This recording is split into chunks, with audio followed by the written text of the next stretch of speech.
Hey, what's going on? And in this video, we're going to be talking about what could define a successful season for Florida in 2024. It's a long road ahead for the Gators this upcoming season. As Florida fans know, it kind of sounds like I'm beating a dead horse about how important this season is. But I still like breaking it down and still talking about what could you know be a successful year for Florida and how it could help them turn their program around for years to come.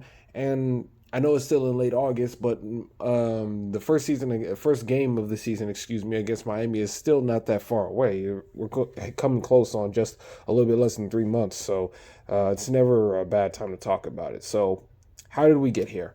Obviously, Billy Napier was hired at Florida was hired at Florida about a few weeks after Dan Mullen was fired in the 2021 season. Right now, he's heading into the summer phase of year three of his tenure at Gainesville.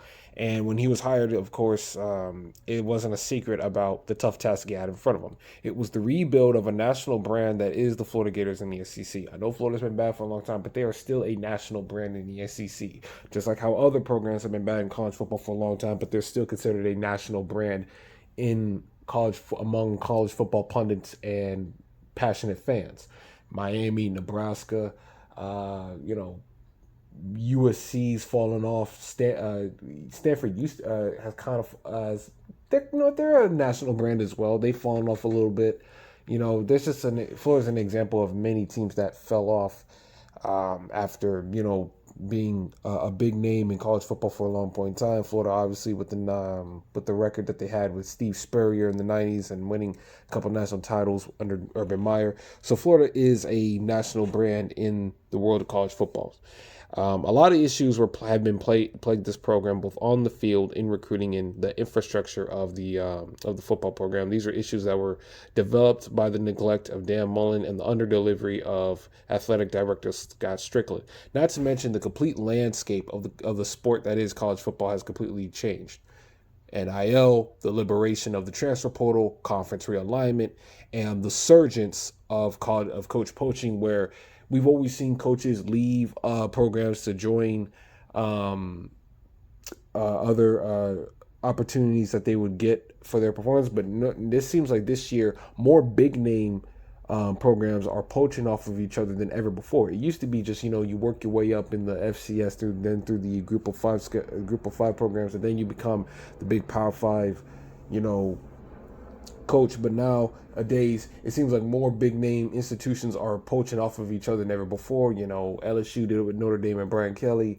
USC did it with Oklahoma with Lincoln Riley at Oklahoma. Alabama just did it with Kellen DeBoer at Washington to take him after Nick Saban retired. It's just examples of that. Is what has made this what made college football night and day different than what it was 10 years ago. In addition to the game time rules, running clock, now they're adding a 2-minute warning and, just little things like that. It's becoming almost too NFL-ish.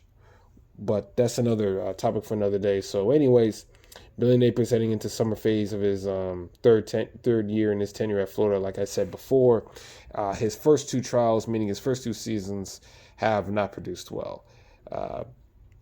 First two seasons, some good wins and some embarrassing losses. His best wins easily have come against Utah in his first game, which he beat a top 10 Utah team in his very first game, and then beating Tennessee in primetime action. Also was able to get a nice road victory against South Carolina. One of his only two road victories in his tenure, but we'll get into that a little bit. His worst losses, two of them you see on your screen. Arkansas last year, Vanderbilt the year before that. I was debating whether or not I should put Kentucky up there from this past October with the way Ray Davis ran over the Florida Gator defense, but also others. Jaden Daniels getting 500 yards against scrimmage yards by himself against Florida's defense. Just some real hard losses this year. Right now, his record at Florida is 11-14 overall, 6-10 in conference record. I believe he's 6-13 against Power Five opponents. I'm gonna make sure to redo the math there just to make sure I'm correct. 2-7 on the road. I know that for a fact. Lost his only bowl game against Oregon State in the Las Vegas Bowl, and is winless against Florida State, Georgia, and Kentucky and LSU. So overall, his first two seasons have not been good. Certainly not by SEC Florida Gator or Florida Gator standards. He's had some recruiting ups and downs and transfer portal ups and downs, like a lot of coaches in today's college football. Ups. You see a couple of them on the top of the screen. That's Jordan Castell and Eugene Wilson, but also Eugene Wilson III, or Trey Wilson for short. But it's also Trevor Etienne. Even though he did transfer to Georgia, he was still a good pickup for Napier, Shamar James, and Kelby Collins, TJ Searcy. This past recruiting class, he's landed DJ Lagway, LJ McCray, and Miles Graham, Downs. He's had Jaden Rashada, Will Norman, who never really played too much for Florida, Kamari Wilson, who who did sign with Florida but transferred out because it seemed like he was not fitting into what Florida wanted, and he was not sold on what Florida trying to figure out what to do with him. So he eventually transferred away.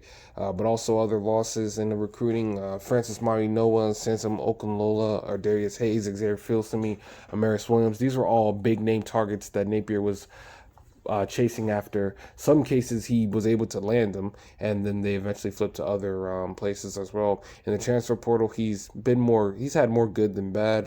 Getting Ricky Pearsall, Graham Mertz, Montrell Johnson, Osiris Torrance, the final two from his time at Louisiana, who helped build up the name that he developed in order to become the head coach at Florida. He got some transfer portal downs as well. Jalen Kimber, who transferred to Louisville, and Jack Miller III.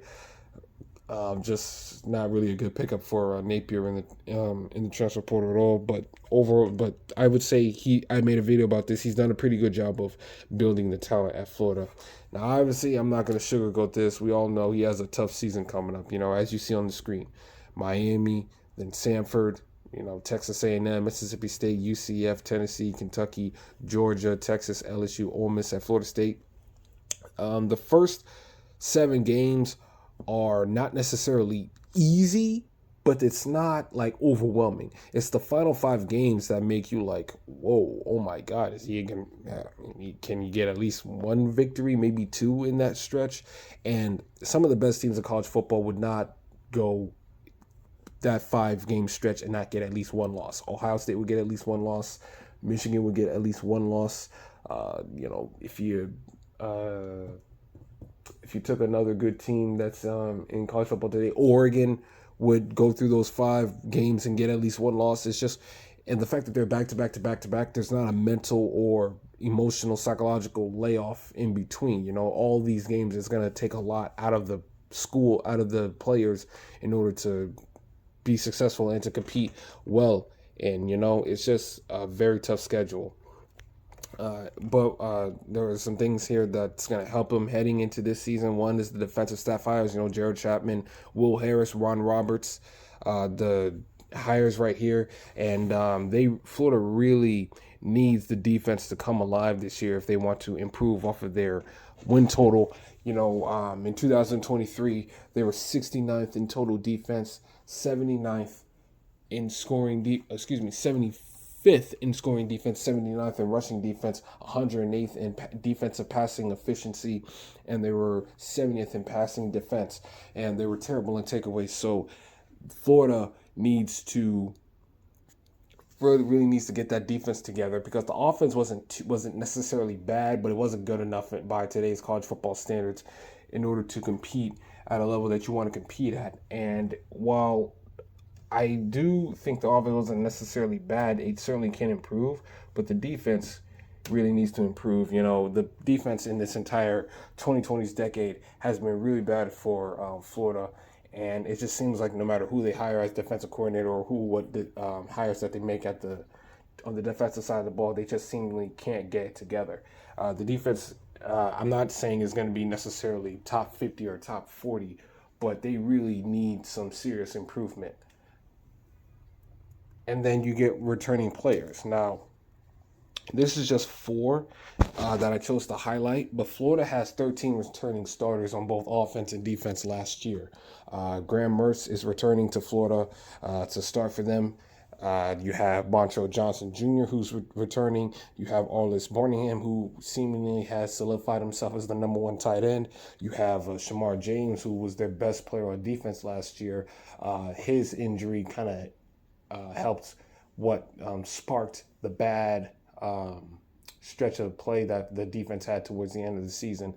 And, not just Shamar James, but also on the defensive side of the ball, but Cam Jackson and Caleb Banks and Tyreek Sapp, Jordan Castillo and Jason Marshall Jr., having those guys return to the defensive side of the ball should help with continuity and chemistry to get the communications down right, because that seemed like there was a lot of blown assignments, miscommunication, confusion whenever the defense got there on the field. And maybe by having these guys come back and not wanting to replicate that, they're going to really make sure to take the time out to demand more from themselves to get themselves better on the field and to get offenses off the field, so that way the offense for their team can put more points on the board.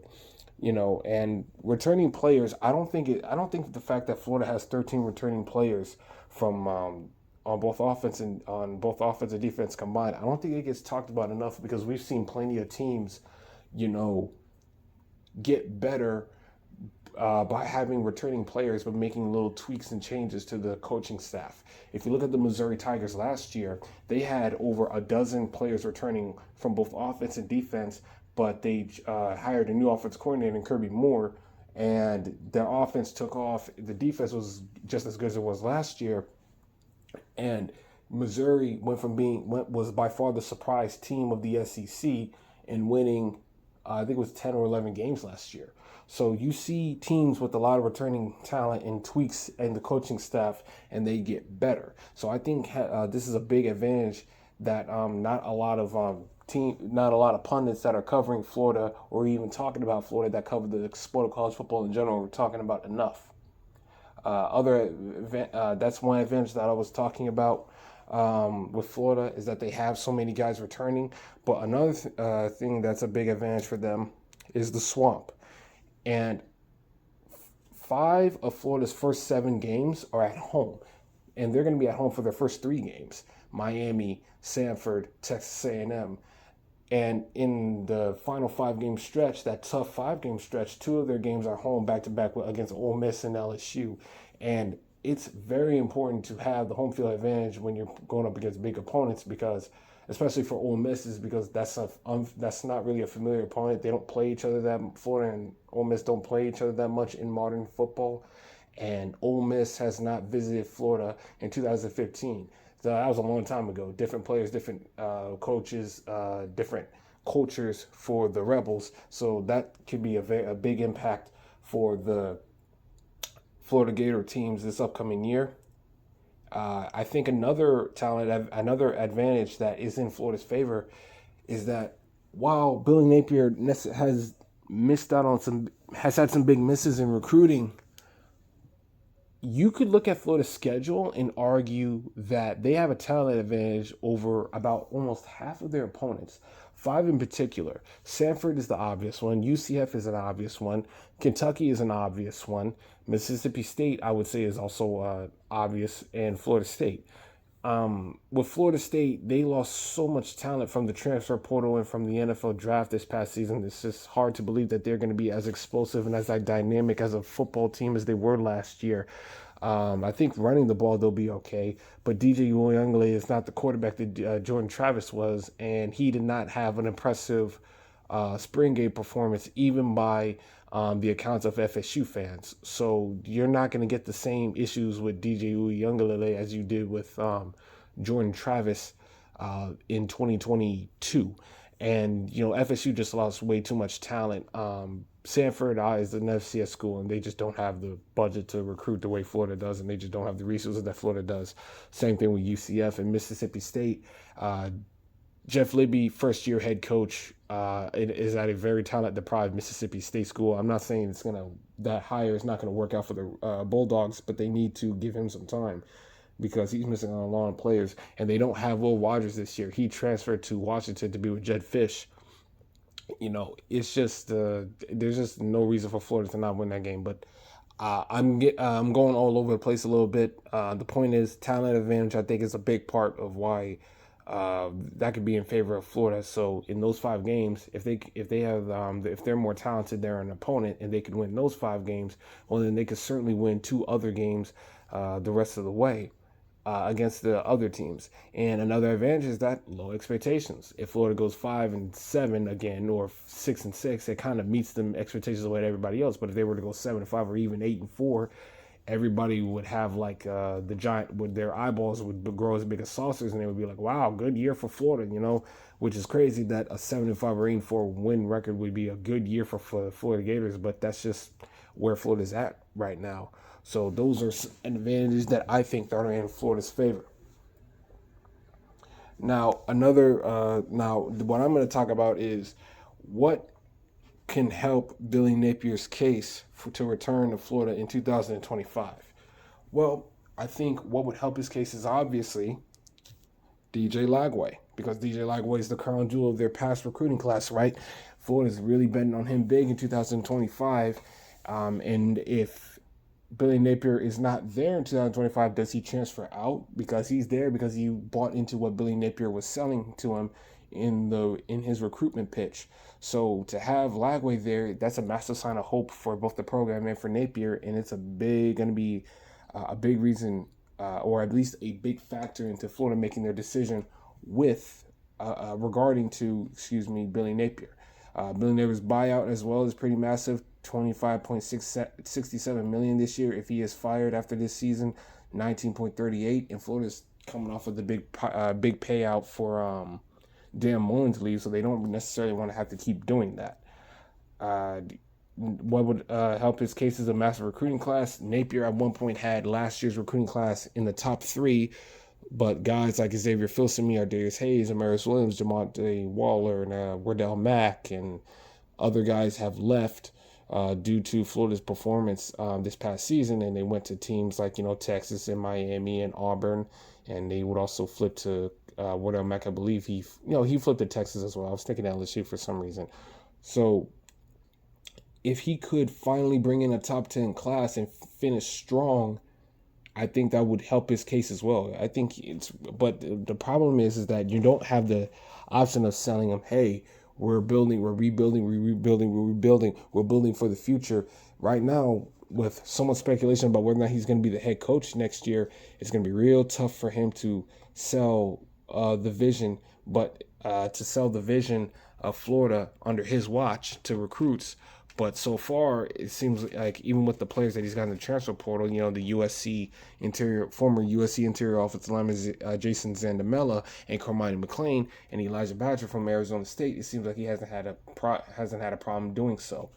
So that his recruiting would be a big help to help him keep his job for next year. And overall, when you add all these factors in, when you add all the factors that I brought up, the recruiting, the players, the talent advantage, the scheduling, the home field advantage, all these things, is that overall, I think what would make a successful season for Florida this year, I say at minimum win 7 games. If you win 7 games, I think I would be accepting of that. A lot of Florida fans would be accepting of that. You've had 3 consecutive losing records from both Mullen and Billy Napier. So any record above 500 would be a refreshing change of pace for the Gators. Not a fan would argue that, but I think there should be more qualifiers than just a simple numerical benchmark, right? You're facing your top 2 state rivals in Miami and Florida State, and you get UCF along with that. That's not a journey that the Florida Gators embark on very often. So getting at least 2 victories would be a nice accomplishment. But if Florida, can stand tall over all 3, it would be a massive feather in the cap for both bragging rights of the fan base and something to sell to recruits, saying, hey, we just beat all 3 of these teams in the state. So if you want to stay home and go to a program that's on its way up, look no further than Gainesville, right?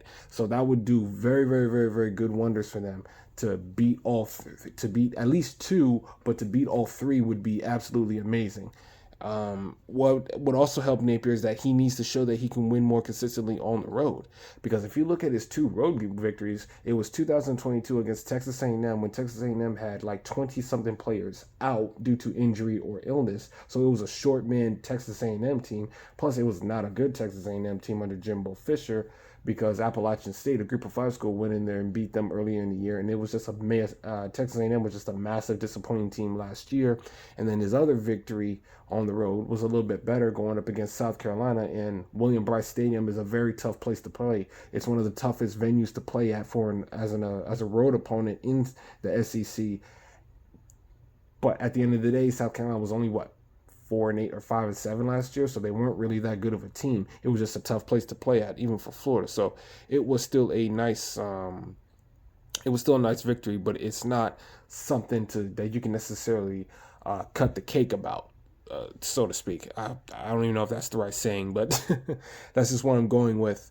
Now you look at their road schedule this year. It's Mississippi State, then on the road at Tennessee, on the road at Texas, and on the road at Florida State at the end of the year. Now, I'm going to be very frank with you. I don't see them beating Texas on the road in general, but the fact that it's after the Georgia game, I don't see that happening, because there could be such a mental and emotional adrenaline dump from the Georgia game alone, win or lose, and then you got Texas on top of that. That's a very tough opponent to have right afterwards. It's a very, and plus you're on the road, so that's not going to be easier. Unfamiliar opponent, unfamiliar environment, something that they're not used to. And plus, from what I hear, the Texas, being here in Florida, we know something about hot weather, but apparently Texas weather, from what I hear about from people that live in the Lone Star State, Texas heat takes second place to nobody else. Texas heat is very, very, very, very insane. So that's not going to be an easy place for Florida. Beating Mississippi State is very fathomable, because, like I said, talent advantage, rookie head coach, no Will Rogers. Even if it is on the road at Mississippi State, I don't think there's any reason for Florida not to be able to go on there and win. Tennessee and Florida State, I think, would be tough, but I don't think it's impossible. I can see a scenario where they could win, but I don't think it's as tough as you would say Texas would be. Because Tennessee, we don't know how their quarterback is going to look. And plus, you did beat Tennessee last year, so you can beat Josh Heupel and his system head-to-head. And you went on the road at Tennessee the previous year, and you were actually able to give them a run for your money, and you were basically Anthony Richardson in a bust. Nothing else, not much else.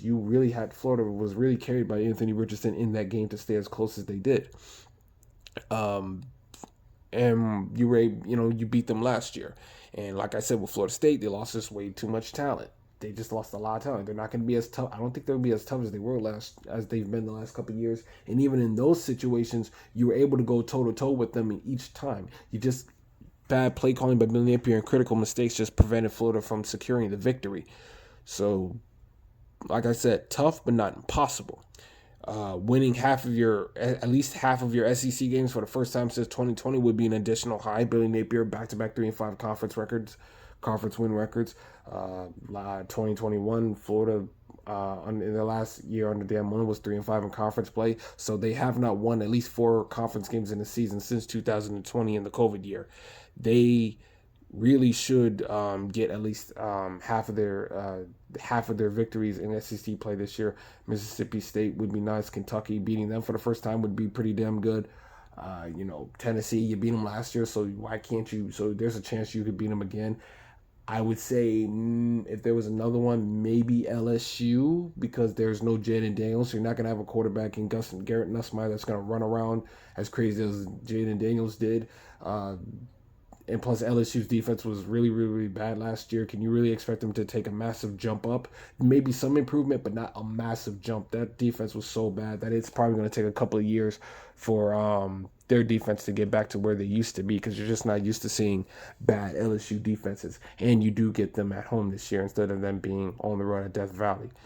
And and going up against Brian Kelly, you have year three going up against Brian Kelly. You'll have who will be in year 3 of his offense at LSU.